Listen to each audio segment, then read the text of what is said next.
Assalamualaikum warahmatullahi wabarakatuh. Nah, ini judul saya adalah Jembatan Kayu di Kalimantan, dulu, kini, dan peluang inovasinya ya. Seperti yang saya sampaikan di grup IPLBI ya, terutama grup struktur. Jadi saya di sini hanya bercerita saja ya.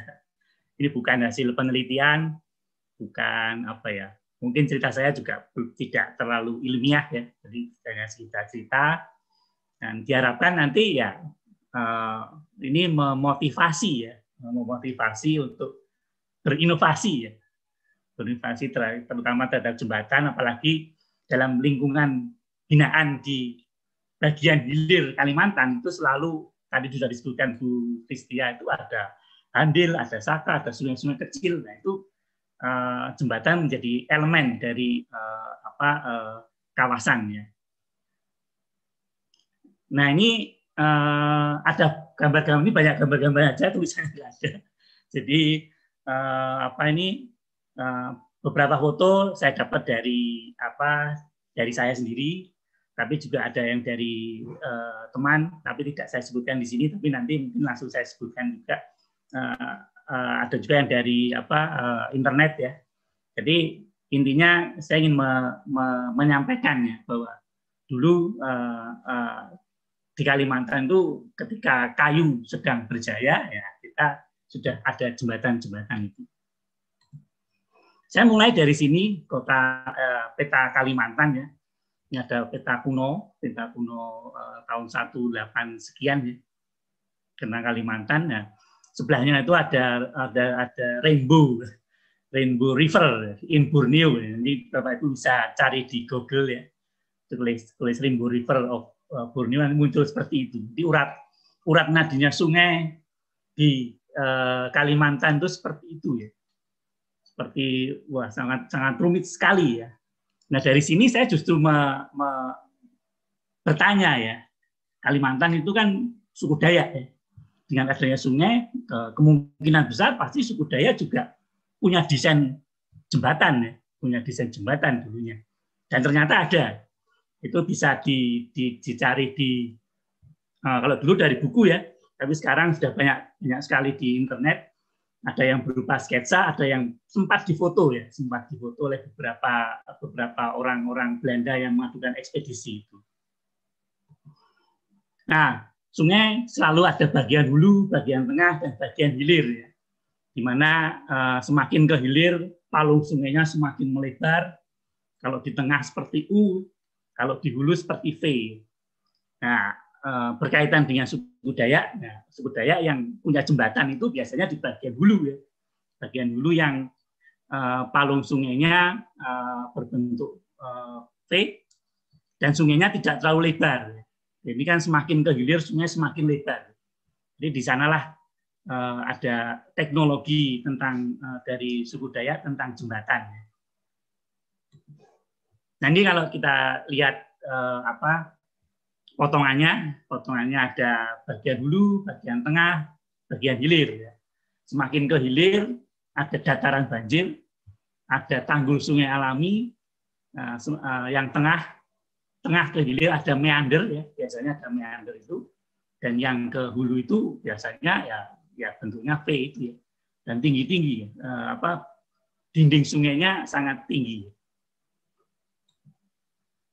Nah, selain sungai juga di era Belanda ada yang namanya Anjir ya. Anjir itu kanal ya. Anjir itu kanal menghubungkan antara dua sungai ya. Jadi yang paling terkenal itu ada 3, ini ada 2 sebetulnya paling terkenal, Anjir Serapat dan Anjir Basarang, dan ada juga Anjir Kalampan ya. Ada juga anjir-anjir yang lain ini. Dan ini dibangun tahun 1890-an oleh Belanda.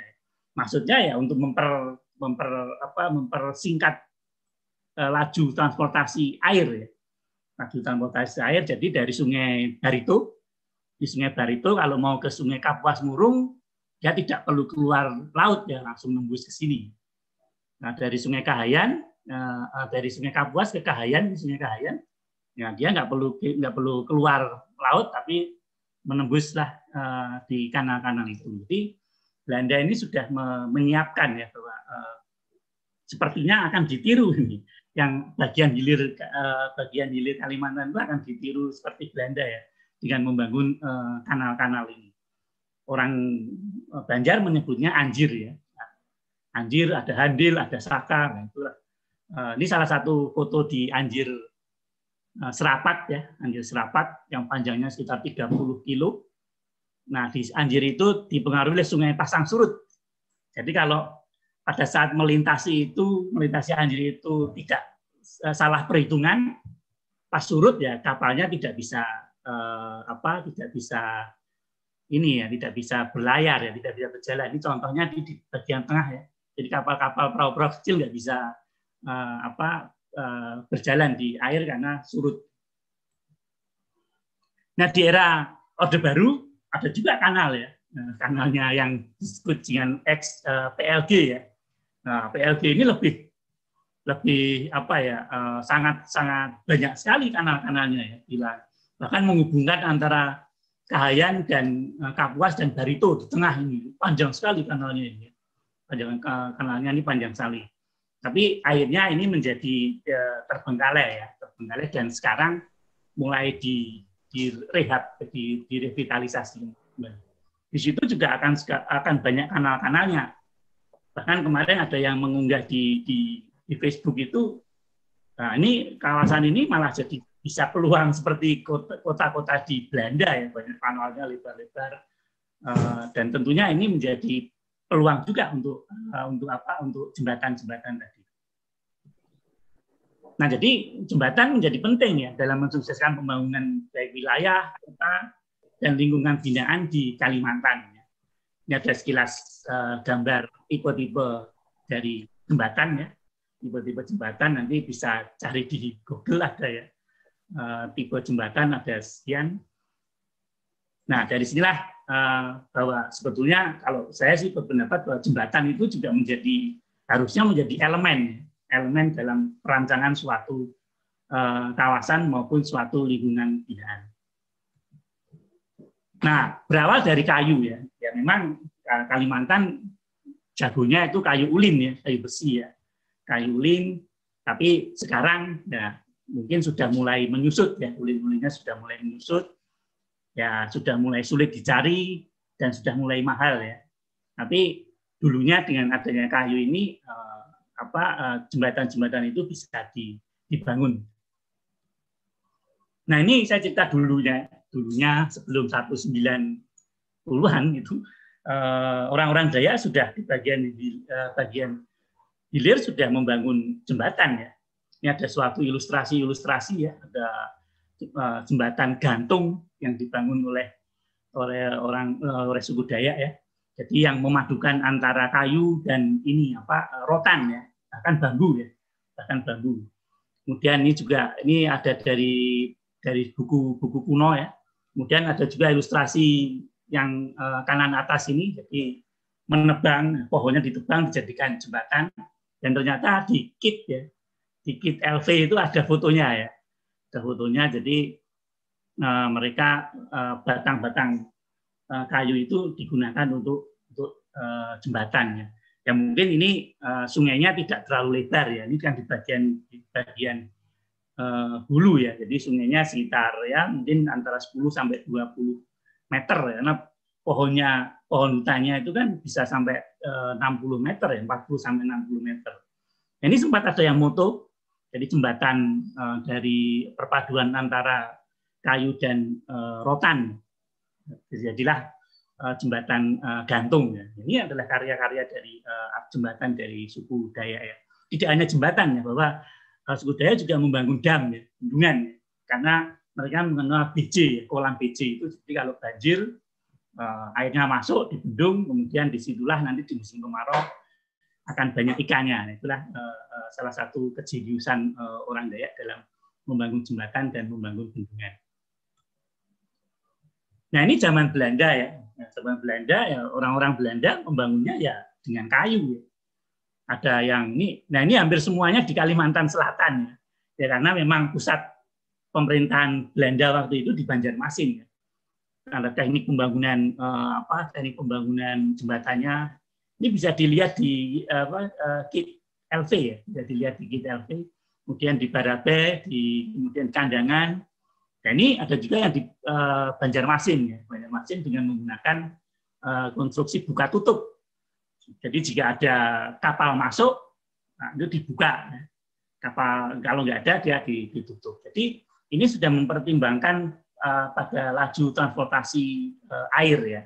Nah, nanti dalam perkembangannya sepertinya ada kurang dipertimbangkan ya.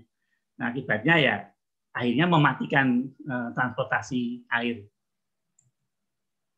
Ini ada juga kayu ya, kayu yang seperti ini informasinya di Sungai Martapura, mungkin di Martapura bagian hulu ya, Sungai Martapura bagian hulu. Jadi wah, ini sangat rumit ya, bagaimana menegakkan gelagarnya itu ya, supaya gelagarnya itu tetap horizontal itu ya. Ini konstruksinya sangat rumit ini, dan ini masih ada. Konstruksi ini masih ada bisa dilihat ya di Palangkaraya itu ada di sekitar Danau Tahai ya. Kira-kira konstruksinya seperti ini. Kira-kira seperti ini. Ya, ini ada juga yang jembatan Karau yang dibangun tahun 1920-an. Ini kayunya sebesar-besar itu ada tangan saya itu, kayunya baloknya sebesar itu. Kemudian ya ini kayunya kayu ulin ya. Jadi justru murbautnya itu pada berkarat, murbautnya pada berkarat. Kayunya gede-gede ya. Nah, ini yang menariknya di sini ada sistem ini ya, ada sistem coak ya, ada sistem coak, sistem pen dan sebagainya. Berbeda dengan sistem rangka yang menggunakan hanya permainan murbaut ya, di kekuatannya hanya di murbaut, tapi ini ada sistem coak, sistem pen dan sistem murbaut juga. Dan ini saya juga waktu itu bertanya kok Belanda sampai bangun ini kenapa ya? Ini kan kira-kira sekitar berapa ya? 6 jam mungkin dari Banjarmasin. Oh ternyata saya lihat foto peta kuno itu ada bendera Belanda ya. Jadi ada pos. Jadi jembatan ini yang menghubungkan Banjarmasin dan Ampah itu ya. Ini mereka sudah menyiapkan jembatan untuk sarana transportasi. Dan sepertinya dari Banjarmasin, bukan sepertinya ya, dari Banjarmasin ke Ampah ini banyak sungai. Jadi mungkin jembatan-jembatan ini juga banyak ya. Ini kan yang sisanya hanya ini yang masih kelihatan, yang nggak kelihatan, yang lainnya sudah nggak kelihatan, sudah dibangun beton bahkan baja ya. Ini kemarin ada yang memfotokan ya di grup grup IHI itu kayaknya masih ada ini. Ini saya foto tahun 2012 ya. Karena di dekat pasar, jadi karena nggak dipakai, jadi kalau pas musim pasar, hari Jumat ini, jembatan ini penuh dengan pedagang-pedagang untuk berjualan. Nah, kemudian tahun 70-an, nah karena jembatan gantung ya, yang menjadi tren ya, terutama untuk jembatan-jembatan lebar ya, terutama di bagian Kalimantan Selatan. Kalimantan Selatan itu jembatan gantung. Ini ada jembatan gantung kalau Bapak Ibu ke Banjarmasin ke Pasar Apung Blok Baintan ya, nanti akan melewati ini ya. Ini jembatan gantung dari kayu. Dan ini saya dapat foto dari teman Facebook ini. Kemarin Januari ketika banjir besar, jembatan gantungnya digunakan untuk menyelamatkan kendaraan. Jadi kendaraan roda 2 diselamatkan ditaruh ini. Saya juga waktu itu khawatir jangan-jangan kalau berat ini kan semakin berat bisa roboh ya. Ternyata tidak ya. Jadi jembatan ini banyak penduduk yang menyelamatkan kendaraannya di jembatan-jembatan ini. Kemudian tahun 76 ya, Henswig dan siswa SMK Mandune, STM Mandune membangun jembatan Bromstring ya, jembatan busur rangka batang. Ini saya dapat dari buku Pak Henswig yang kalau nggak buku yang pertama ya. Di halaman belakang ada fotonya ini. Jadi membangun jembatan kayu rangka batang. Ada 3 yang di Mandune, kemudian di Pulang Pisau dan di Kuala Kapuas ya. Nah, yang 2 Kapuas dan Pulang Pisau sudah diganti baja, dan yang di Mandune kemarin baru saja dirobohkan untuk diremajakan ya, direvitalisasi. Nah, ini ada pernah saya foto tahun berapa? 2010 ya, jembatan yang di Mandune ini ya. Ini saya foto tahun jam 10-an ya, jam 9, jam 10-an. Ya, waktu itu saya agak heran kenapa kapal itu berhenti ya. Kapal itu berhenti, ternyata ini pada saat air pasang. Ya. Pada saat air pasang, sehingga mereka tidak bisa lewat. Mereka tidak bisa lewat. Dan ketika air sudah mulai surut, tapi masih dalam kondisi pasang, nah, dia berani menyeberang, berani melewati jembatan itu. Itu kira-kira ya sekitar 1 meteran gitu ya. 1,20 meter atau 1,5 gitu ya. Jadi baru berani lewat. Nah, kapal-kapal yang ada di Kalimantan, terutama di bagian hilir itu, ya kapalnya seperti ini ya. Kapal penumpangnya ada yang 2 lantai. Nah, ini katanya juga bisa lewat jembatan ini, katanya bisa, tapi ada jam-jam tertentu ya. Jam-jam tertentu pas jam berapa malam ya. Jadi pas benar-benar posisi airnya itu tidak terlalu surut, tidak terlalu tinggi, kapal ini baru bisa nyebrang. Lebih dari itu, dari jam-jam itu kapal ini tidak bisa lewat ya. Jadi sepertinya ya dalam merancang jembatan ini kita harus memperhatikan bahwa ketinggian kapal yang ada di Kalimantan. Dan ini saya dapat dari foto Pak Jimmy ya, di Kalimantan Selatan ya. Nah, ini konstruksi jembatan kayunya, yang di kiri atas ini jembatan gantung juga, kemudian jembatan yang ada tiangnya. Nah, ini juga jadi masalah ini. Ini kalau air pasang, nanti ada fotonya, air pasang perahu nggak bisa masuk. Jadi ya akhirnya transportasi air jadi mati ya, karena perahu nelayan nggak bisa masuk atau pasangnya terlalu tinggi. Apalagi sekarang sudah adanya kenaikan muka air laut. Kemudian yang bawah ini ya, ini ada, karena ini di perkotaan ya, jadi jembatan kayunya sudah dipercantik dengan ukiran khas lokal ya. Ini di Banjarmasin juga. Kemudian ini yang di Anjir ya, pola-pola yang di Anjir itu yang di kanan seperti ini, kenapa naik supaya perahu bisa lewat. Dan ini menjadi prototipe ya, di mana-mana hampir semua jembatan di Anjir itu seperti ini. Ada juga yang rangka yang ada atapnya bersilang-silang itu, kemudian ada yang nyilang-nyilang seperti ini, dan ada juga yang seperti ini. Nah, ini semua adalah jembatan-jembatan kayu ya, jembatan-jembatan kayu pada eranya ya, ketika kayu masih banyak ya, ketika kayu masih banyak. Jadi desain-desain jembatannya prototipe model-modelnya macam-macam ya, macam-macam, tergantung pada perencanaannya yang rancang. Nah, ini yang di Palangkaraya, yang di danau ya, Danau Tahai. Ini tadinya sungai, tapi karena jadi oxbolik jadi danau.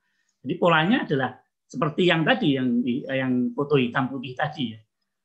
Konstruksi ini jembatan gantung, konstruksinya seperti yang foto kuno tadi. Ini juga main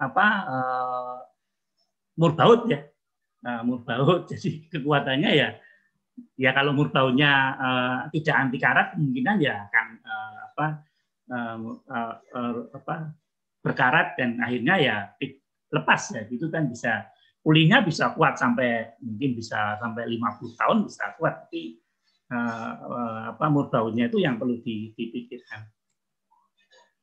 Nah, ini problemnya, ini problem ketika sudah menjadi kota ya. Ketika di kota tidak didesain berdasarkan sungai, maka sungai ditinggalkan. Akibatnya jembatan-jembatan, gelagar-gelagar jalannya itu ya tidak memperhatikan pada transportasi sungai. Ya. Banyak yang ya pada saat surut, mungkin kalau Bapak Ibu ke Banjarmasin itu, kalau pas naik kapal di mana itu menuju ke pasar terapung itu kan melewati jembatan harus tiarap ya, di atas atap harus turun. Nah, ini maksudnya seperti ini. Nah, ini baru ini ya, yang kanan atas ini baru, ini dibangun oleh orang ya, oleh warga. Jadi di Banjarmasin itu kan sedang merevitalisasi kanal-kanal. Itu dibangun oleh bukan swadaya, tapi oleh pemiliknya sekitar 20 juta itu yang bangun ini. Ini sudah mempertimbangkan ada kenaikan ya. Tapi mungkin ini juga masih kurang tinggi ya, karena ya ketika airnya pasang itu tidak bisa menghambat laju transportasi ya. Untungnya di sini memang belum ada perahu yang lalu lalang sering di sini, walaupun dulunya ada. Kemudian ini meniru yang di Mandume itu, tapi di suatu kawasan kawasan wisata ya, semacam kawasan wisata, bentuknya seperti karyanya yang dibangun oleh siswa STM Mandume ya. Dan ini di bawah juga ada pasar ya, ada jembatan kayu yang kurang memperhatikan pada pasang surut sungai. Jadi kalau airnya pasang ya perahu nggak bisa lewat. Nah ini baru-baru saja ya. Sekarang di Kalteng itu sedang digalakkan food estate, ya. Food estate untuk mendukung ibu kota baru ya. Ini menggunakan salah satunya menggunakan lahan ex-PLD yang dibangun di zaman Orde Baru ya, ex-PLD, kemudian di zaman era Pak Jokowi ini dibangun food estate ya. Nah di sana kanal-kanalnya diperbaiki ya, kanal-kanalnya diperbaiki. Nah ini juga jadi peluang ya, peluang kita untuk berinovasi arsitektur jembatan kayu ya. Jadi kanal-kanalnya banyak. Jadi ini kelak bisa jadi destinasi wisata ini ya. Kita bisa susur kanal, kita bisa melihat pertanian ya, pertanian lahan gambut. Lalu peluang ya, bagaimana peluang inovasi jembatan kayu di Kalimantan ya. Ya memang kalau bicara peluang ya masih ada ya, peluangnya masih ada ya. Kayu itu kan sekarang kayu industri juga ada ya, kayu CLT, DLT juga ada ya. Kadang kan kita gini ya, jadi kita belum sampai berinovasi kayunya sudah habis ya. Dulu kayunya banyak sekali, belum sempat berinovasi, sekarang kayunya sulit ya. Tapi ya sebagai akademisi mungkin jangan khawatir ya, tetap aja berinovasi ya. Nah, saya nggak tahu di prodi-prodi di arsitektur dan teknik sipil yang ada di Kalimantan ini diajarkan nggak mata kuliah tentang kayu ya. Di sipil ada struktur konstruksi kayu itu ada ya, tapi saya nggak tahu apakah itu konstruksi untuk jembatan atau apa ya. Memang di sana ada mata kuliah di sipil, ada mata kuliah jembatan ya. Di arsitektur biasanya kalau kayu saya nggak tahu ya sekarang, tapi dulu waktu saya kuliah dan teman-teman dari jurusan universitas lain itu kalau mata kuliah konstruksi bangunan ya, tentang kayu itu paling hanya diajari kusen, pintu, kuda-kuda ya itu kan. Jadi tidak diajari inovasi membuat suatu arsitektur kayu dalam suatu bentuk arsitektur gitu ya. Tapi hanya sebatas ke sambungan kayu, kusen, kuda-kuda, mungkin di sambungan pintu, jendela. Nah itu aja. Nah ini ada contoh-contoh inovasi ya yang dibuat oleh masyarakat ya. Ini bukan, kalau di arsitektur ada arsitektur tanpa arsitek ya, mungkin ini mungkin jembatan tanpa insinyur ya. Ini dibangun oleh masyarakat ya. Ada jembatan apung, nah ini bukan di Kalimantan ya. Ini ada jembatan kayu apung, ini juga ada jembatan kayu apung ini di Kalimantan Barat. Kemudian ada jembatan kayu juga yang bisa buka tutup ya, seperti pintu. Kalau di Belanda itu sangat canggih. Nah, ini dengan mesin tempel di ujungnya ya. Jadi kalau pada saat kapal lewat dia buka, kalau kapal tutup lewat lagi sudah lewat dia nutup ya, sehingga transportasi darat bisa berjalan. Ini juga suatu inovasi ya, tapi tidak dari produk para insinyur, bukan produk para akademisi, tapi produknya dari masyarakat lokal ya. Nah, di akademis juga ada ini ya, ini di Untar ini ada sayembara ya, sayembara desain, sayembara jembatan kayu ya. Nah, jembatan kayu ini juga jadi bisa memotivasi ya, jangan sampai tentang perkayuan itu dihilangkan. Nah sekarang itu kan pembelajaran itu harus ada permainannya ya, tidak hanya belajar terus, jadi ada permainan. Ini kan juga seperti permainan ya. Jadi mahasiswa diminta membuat kerangka kayu, kemudian dikasih beban ya. Sampai berapa kilo dia kuat ya. Kemarin saya ngunggah yang di grup IPLB itu yang konstruksi rumah ya, rumah tradisional ya, dibuat konstruksinya, kemudian dikasih beban. Nah, itu kan juga permainan. Jadi sekarang pembelajaran sudah mengarah ke situ ya. Jadi tidak hanya belajar, tapi ada ada permainannya. Nah, inilah juga ini sebetulnya permainan ya. Coba-coba pakai konstruksi kayu, ditimbang, dikasih beban. Jadi nanti mahasiswa kan tahu, oh ternyata ini yang patah di mananya dulu, itu akan lebih mudah belajar dengan bermain seperti ini.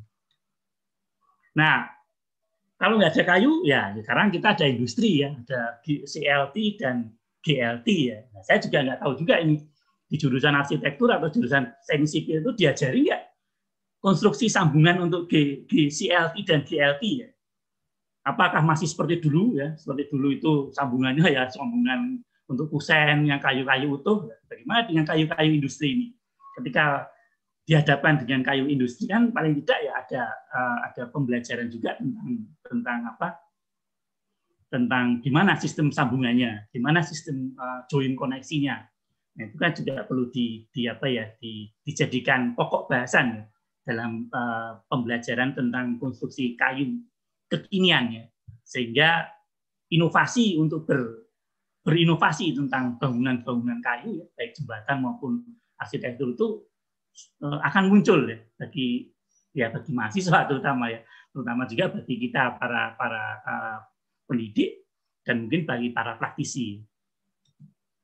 Nah, ini kanal-kanalnya yang di PLG yang sekarang jadi food estate itu selebar ini ya. Dikeduk, diperdalam. Nah, ini kan juga jadi peluang ya. Peluang bagi para inovator terutama tentang kayu. Nah, gimana ini merancang di sini ya. Nah, ini kan juga menjadi bagaimana peluangnya ya. Menurut saya peluangnya ya sangat besar ya. Sangat besar sekali karena di sini nanti kalau muncul permukiman pasti perlu jembatan. Nah, jembatan-jembatannya ini kan akhirnya ya buat yang inovatif ya. Buat yang inovatif ya kayu tadi ya. Bisa kayu benar-benar kayu hutan, kayu ulin atau mungkin ya tadi kayu-kayu dari olahan industri tadi. Nah, saya kira itu aja ya. Jadi saya hanya sekedar cerita. Ya. Terima kasih. Sekian dulu. Semoga menginspirasi ya untuk berinovasi tentang jembatan kayu ya, terutama di Kalimantan ya, khususnya di Kalimantan Tengah, khususnya lagi tadi di food estate tadi ya. Nah, sepertinya di food estate itu menjadi peluang ya untuk kita bisa berinovasi tentang jembatan kayu ya, baik para akademisi arsitektur maupun sipil, bagi para insinyur maupun bagi para arsitek, karena dalam konteks kawasan ya, sentuhan-sentuhan arsitektur tentu diperlukan dalam suatu desain jembatan. Saya kira itu dulu. Terima kasih. Assalamualaikum warahmatullahi wabarakatuh.